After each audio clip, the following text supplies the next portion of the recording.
Yang pertama dari 7 golongan yang Allah muliakan adalah imam yang adil. Imam yang adil. Sederhana, kenapa imam yang adil adalah orang yang pertama dari 7 golongan tersebut? Karena dia yang paling mulia. Ini yang paling termulia. Yang paling termulia jika bertakwa. Yang paling jika bertakwa.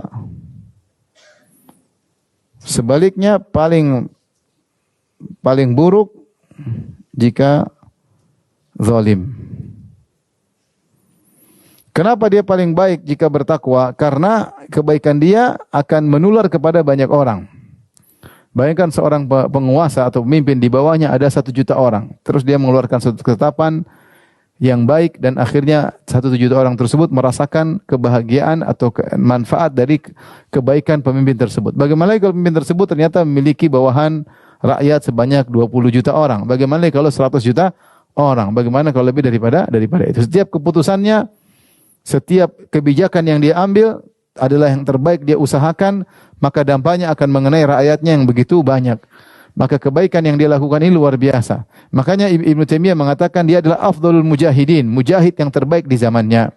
Saya bacakan kata Ibnu Taimiyah rahimahullah taala, fa idza ijtahada ar-ra'i fi islahi dinihim wa dunyahum. Jika sang pemimpin bersungguh-sungguh untuk mengurusi agama rakyatnya dan juga dunia rakyatnya. Dunia diurus, agama supaya baik, dunia juga baik. Bihasabil imkan, sesuai dengan kemampuan dia, yaitu semaksimal mungkin, seoptimal. Tidak mungkin dia rubah semuanya, enggak. Tapi dia sudah maksimal, sudah optimal. Ya, kana min afdali ahli zamani, maka dia orang terbaik di zamannya, termasuk orang terbaik di zamannya. Wa kana min afdhalil mujahidin fi sabilillah, maka dia termasuk mujahid terbaik. Isyarat dari Ibnu Taimiyah rahimahullah bahwasanya menjadi pemimpin yang baik itu berat, seperti orang sedang berjihad.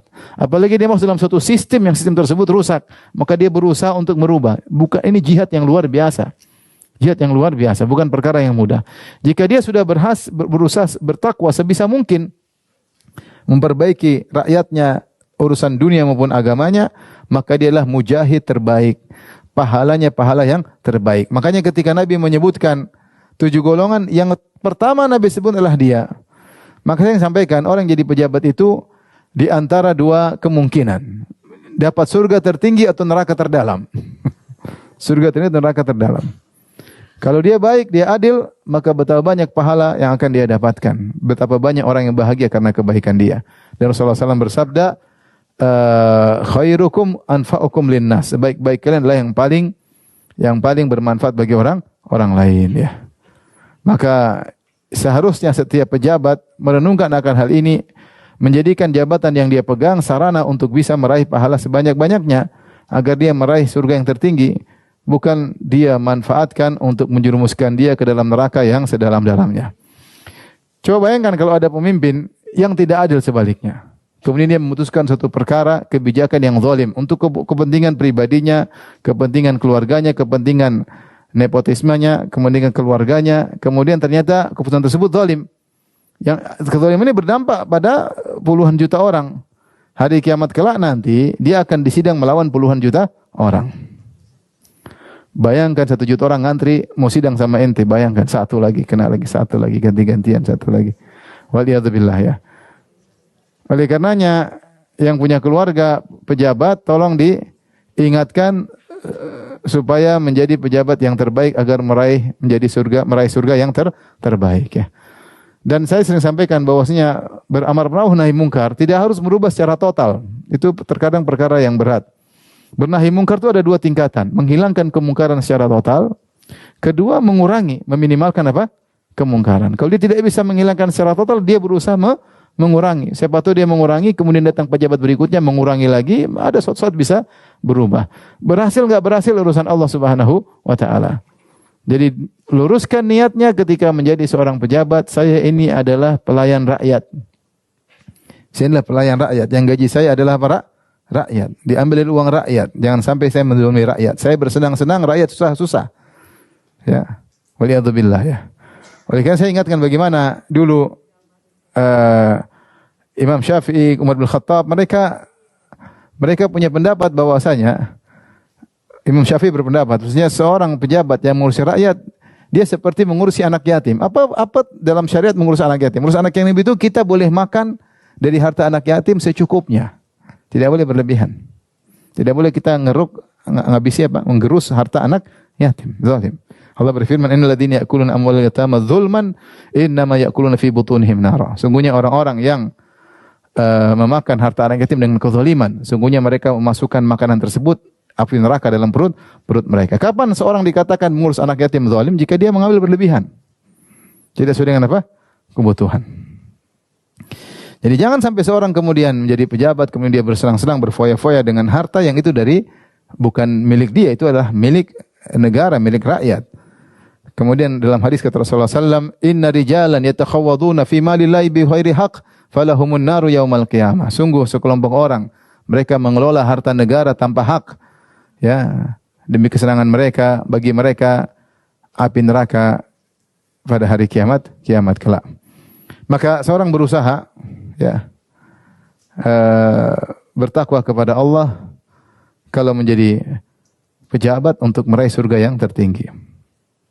Kalau dia khawatir dirinya semakin terjerumus dalam kemaksiatan, lebih baik mundur.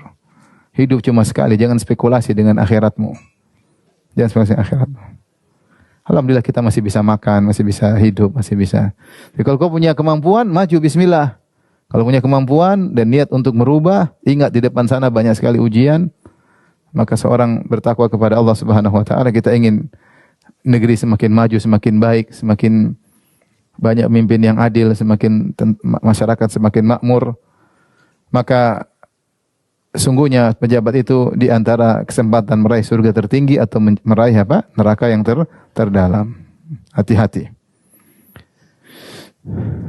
Makanya tadi saya katakan, Ibnu Taimiyah mengatakan afdhalul mujahidin. Orang yang jadi pemimpin adil itu mujahid terbaik ya, di zamannya. Ya, karena berat, tidak mudah ya, tidak mudah. Godaan begitu banyak ya. Tapi kalau dia bisa berjuang, masya Allah. Dan bukan berarti jadi mujahid terbaik disebutkan oleh Ibnu Hajar. Bukan jadi pemimpin ini bukan harus jadi kepala negara, enggak harus kepala negara. Kamu bahkan dalam level misalnya RT, RW, camat, lurah, ya itu sudah dikatakan pemimpin. Maka berjuanglah semaksimalmu di kedudukanmu. Tidak harus jadi pemimpin tertinggi. Tidak harus. Ya, tentu semakin banyak anak buah, semakin banyak bawahan, tanggung jawab semakin besar. Tetapi kapan seorang menduduki jabatan meskipun jabatan yang rendah, maka dia harus berusaha ya semaksimal mungkin. Ada kawan, subhanallah, dia jadi RT. Jadi RT, kemudian ada orang minta surat miskin. Mungkin untuk daftar untuk apa, untuk dapat. Akhirnya teman saya itu bikin, bukan teman saya kenal sih, dia bikin. Menyatakan RT ini menyatakan bahwasanya ini adalah miskin. Silakan digunakan untuk keperluan. Akhirnya orang yang minta surat miskin dikasih duit. Pak, ini terima kasih. Kata teman saya, kamu udah miskin mau nyogok saya lagi. Kalau nyogok berarti nggak miskin. Ya, udah habis biasanya begitu Pak. Ya, sudah. Akhirnya orang itu pergi. Dah lama kemudian, kawan ini ditelepon sama Pak RW. Bilang, kamu RT jangan rubah kebiasaan kami ya. Jangan rubah tradisi apa? Kami. Kalau orang kasih terima, jangan ditolak. Jadi merubah tradisi yang ada. Saya bilang subhanallah, masih tingkatan kecil aja sudah kurang ajar. Gimana kalau besar? Hati-hati jadi pejabat. Ini uang rakyat, orang bayar pajak, orang kerja, orang ini. Di mana berhadapan dengan Allah kemudian berfoya-foya misalnya, ya. Kemudian kerja bukan mikir rakyat tapi mikir perut sendiri, mikir keluarga sendiri. Maka siapa yang diberi nikmat oleh Allah untuk menjadi pejabat, bertakwa kepada Allah untuk meraih surga yang tertinggi, kesempatan. Tidak ada kata terlambat, ya, berusaha. Ya, berusaha, hidup cuma sekali. Jangan spekulasi dengan apa? Akhiratmu.